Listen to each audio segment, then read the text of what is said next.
Hello বন্ধুরা, welcome back to my channel. সবাই কেমন আছো? আশা করছি সবাই অনেক ভালো আছো, আর আমিও ভীষণ ভালো আছি। আজকে আমি তোমাদের সঙ্গে শেয়ার করব দারুণ একটা চপের রেসিপি, যেটা খেতে ভীষণই টেস্টি হয়। আর খাওয়ার পরে তোমরা তো এটা ধরতেই পারবে না যে এত সুন্দর চপটা আমি কি দিয়ে বানালাম। আচ্ছা, কিসের চপ বানাবো সেটাও আমি তোমাদেরকে বলে দিচ্ছি। আজকে বানাবো আমের চপ। তাহলে চলো আর বকবক না করে রেসিপিটা শুরু করা যাক।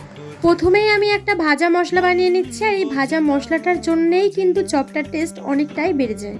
ভাজা মশলা বানানোর জন্য এখানে আমি নিয়েছি 4টে শুকনো লঙ্কা, আর দিয়েছি গোটা জিরে, গোটা গরম মশলা, শুকনো খোলা একটু ভালো করে ভেজে নিয়েছি। এবার শিলনোড়ায় খুব ভালো করে বেটে মশলাটাকে গুঁড়ো করে নিচ্ছি। মশলা কিন্তু আমার রেডি হয়ে গেছে। তোমরা শিলনোড়ায় না হলে মিক্সিতে এটাকে রেডি করে নেবে।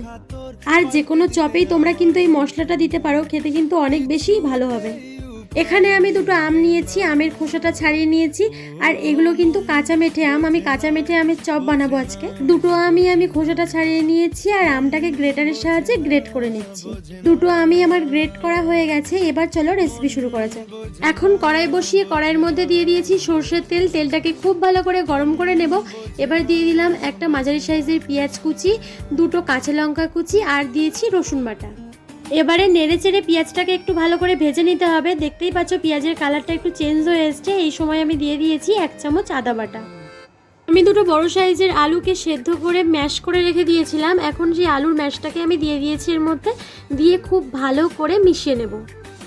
এবার এর মধ্যে গ্রেট করা আমটাকে দিয়ে দিচ্ছি। আমটাকে দিয়ে আবারও নেড়ে চেড়ে খুব ভালো করে মিশিয়ে নিতে হবে। আমি কিন্তু নেড়ে চেড়ে আলু আর আমটাকে খুব ভালো করে মিশিয়ে নিচ্ছি। কিছুক্ষণ নেড়ে আলু আর আমটাকে মিশিয়ে নেওয়ার পর এখন এর মধ্যে দিয়ে দিয়েছি স্বাদ মতো লবণ আর 1 চামচ হলুদ গুঁড়ো। লবণ আর হলুদটাকে দিয়ে আবারও নেড়ে খুব ভালো করে মিশিয়ে নিচ্ছি। এখন যে ভাজা মশলাটা আমি রেডি করে রেখেছিলাম, মশলাটাকে দিয়ে দিচ্ছি। মশলাটা দিয়ে আবারও খুব ভালো করে নেড়ে আলু আর আমের সঙ্গে মিশিয়ে নিচ্ছি। এখানে কিন্তু আমি আর কোনো রকম মশলা ইউজ করব না। আলু আর আমের পুরটা কিন্তু আমার রেডি হয়ে গেছে। কড়াই থেকে নামিয়ে এবার একটা পাত্রের মধ্যে রেখে দেবো কিছুক্ষণ ঠান্ডা হওয়ার জন্য। পুরটা যে সময়ের মধ্যে ঠান্ডা হচ্ছে, চলো আমরা ওই সময়ের মধ্যে ব্যাটারটা বানিয়ে নিই। ব্যাটার বানানোর জন্য এখানে আমি নিয়েছি 1 কাপ বেসন, 1/2 কাপ চালের গুঁড়ো, এর মধ্যে দিয়েছি অল্প পরিমাণে লবণ, হলুদ আর সামান্য কালো জিরে। এবার শুকনো উপকরণগুলোকে ভালো করে মিশিয়ে নিয়ে তারপরে জল দিয়ে অল্প অল্প জল দিয়ে খুব ভালো করে ব্যাটারটা বানিয়ে ফেলতে হবে। একসাথে অনেকটা জল দিলে ব্যাটারটা কিন্তু পাতলা হয়ে যেতে পারে। অল্প অল্প জল দিয়ে ব্যাটারটা বানিয়ে ফেলতে হবে। এখন দিয়ে দিলাম অল্প পরিমাণে বেকিং সোডা। এবার ভালো করে মিশিয়ে নিলেই রেডি হয়ে যাবে আমাদের ব্যাটার।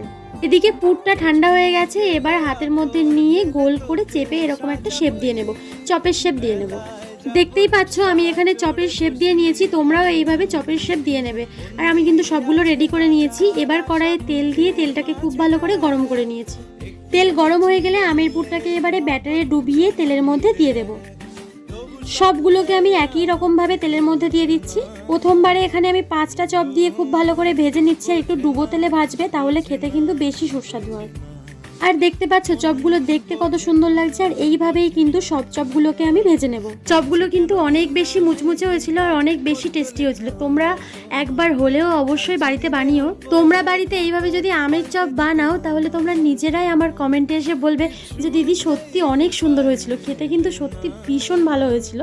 আর আজকের আমের চপের রেসিপিটা তোমাদের কেমন লেগেছে জানাতে ভুলো না। আর ভিডিওটা ভালো লাগলে অবশ্যই ভিডিওটাকে লাইক করে দিও। আর নতুন বন্ধু হলে সাবস্ক্রাইব করতে একদম ভুলবে না। আর এই গরমে কিন্তু একদমই বাইরে বার হলো না, রোদের মধ্যে বার হলো না। সবাই বেশি বেশি করে ফল খাও, জল খাও, ভালো থাকবে। বাই।